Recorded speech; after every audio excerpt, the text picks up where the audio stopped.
I'm originally from a little town right outside of Houston, Texas called Hockley. I grew up on a ranch. My entire family are cowboys and cowgirls. But throughout the years, I sort of found the theater when I got to high school.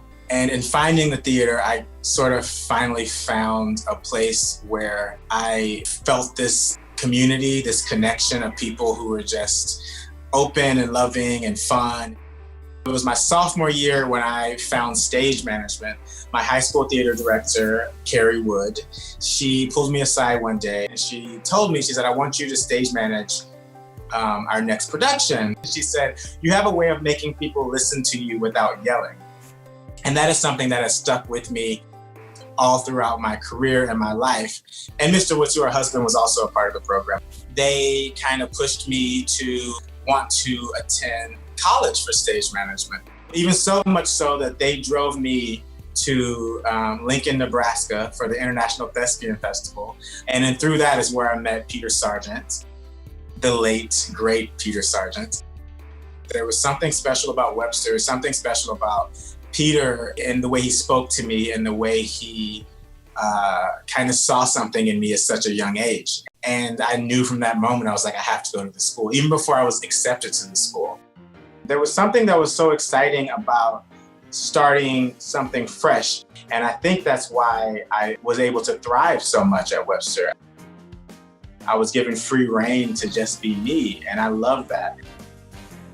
I took a trip to New York my sophomore year. I went and saw Avenue Q, and then I was reading the playbill and I got to the part where the stage managers are. But I remember saying to my friends, I was like, my name's gonna be in one of these playbills one day. I've been very fortunate, in the 10 years that I've graduated Webster, I've worked on, I think, 11 or 12 Broadway shows. I've done 3 Cirque du Soleil productions. I've done 3 of the live televised musicals. I worked for the Tony Awards. I remember specifically working on Motown the Musical back in 2013, which was 3 years after I had graduated from Webster.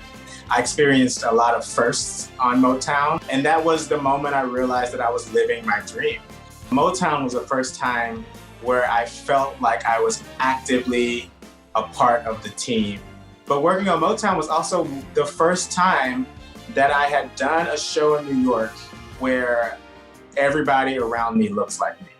And that was an incredible experience. I remember walking out of the stage door and walking home and walking through Times Square, and I stopped and called my mom, and I was crying. And she's like, "What is wrong with you, boy?" And I told her, I was like, "Mom, I'm here. I'm doing what I told you that I would do." And we kind of sat there and we didn't say anything for a second, and then she told me that she was proud of me. And that moment it was so incredible. I'll never forget that.